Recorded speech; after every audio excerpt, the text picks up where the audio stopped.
Artinya Bapak Ibu Saudara, saat ini kita mengalami begitu banyak kekhawatiran. Tapi biarlah hal ini membangkitkan iman kita untuk mempercayai Allah yang kita sembah. Allah sanggup melakukan mujizatnya bagi saya, bagi kita semua. Amin Bapak Ibu Saudara. Amen. Mari kita melangkah dengan iman. Hari-hari yang kita lalui, mari kita melangkah dengan iman. Mari kita memulai hari dengan menaruh kepercayaan kepada Tuhan. Kalau sudah menaruh kepercayaan Bapak Ibu Saudara, ketika kita keluar dan bertemu dengan orang yang begitu khawatir, suara-suara yang seperti itu, jangan juga kemudian iman kita kembali runtuh. Mari kita teguhkan. Justru doa dan kerinduan kita semua Bapak Ibu Saudara, situasi ini kita semua dipakai Tuhan untuk menguatkan orang-orang yang dalam ketakutan, dalam kekhawatiran di mana-mana.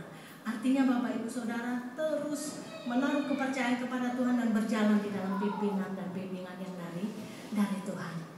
Kalau suatu saat memang Tuhan gerakkan, Tuhan memang katakan bahwa memang kita harus pulang misalnya, mari kita juga melangkah. Tetapi kita lakukan semua di dalam iman kita kepada Tuhan. Jadi sekali lagi Bapak Ibu Saudara, saya tidak mengajak kita untuk kemudian jatuh dalam ekstrim yang satu begitu meremehkan dan kita tidak peduli dengan apapun juga, tidak juga seperti itu. Jadi bukan dalam pengertian kita berdoa Tuhan selamatkan saya dan kemudian kita lenggang kaku menyeberang di jalan tol, bukan dalam pengertian yang seperti itu. Jadi tetap kita sungguh-sungguh minta hikmat, pimpinan, perlindungan yang dari Tuhan. Nah Bapak Ibu Saudara yang terkasih dalam nama Tuhan, dan berkat rohani yang terakhir di ayat yang menjadi nats pembimbing kita tadi, di ayat 28, terpujilah Allahnya Sadrak, Mesak dan Abednego. Ia telah mengutus malaikatnya dan melepaskan hamba-hambanya yang telah menaruh percaya kepada Tuhan.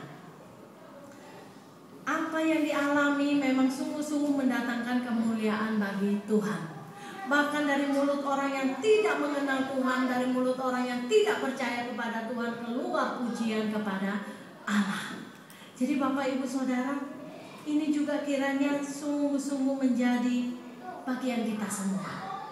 Ketika kita diperhadapkan dengan orang-orang yang begitu khawatir, begitu takut, Bapak Ibu Saudara, saya merasa ini saatnya kita menceritakan bahwa kita bisa menaruh kepercayaan kita kepada Allah yang kita sembah.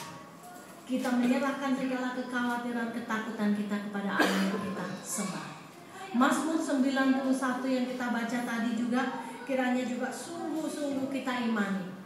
Walau 10.000 rebah di sisi kanan, 1.000 rebah di sisi kiri, itu tidak akan menimpa engkau. Bapak Ibu Saudara, yakin kita semua dalam perlindungan Tuhan, dalam penyertaan Tuhan. Sehingga sungguh-sungguh biarlah firman Tuhan yang kita renungkan pada malam hari ini, berkat-berkat rohani yang kita terima pada malam hari ini, membawa kita semua bangkit iman kita. Tuhan Yesus mengatakan bahwa iman yang harus kita miliki adalah iman seperti anak-anak. Karena anak-anak sekolah minggu itu Bapak Ibu Saudara, sekali lagi mereka begitu mengagumi, begitu mempercayai. Kalau kita cerita tentang mujizat Allah, mereka begitu mempercayai tanpa lagi ada pikiran lain-lain. Bulat-bulat mereka mempercayai bahwa memang Allah sanggup membangkitkan orang mati.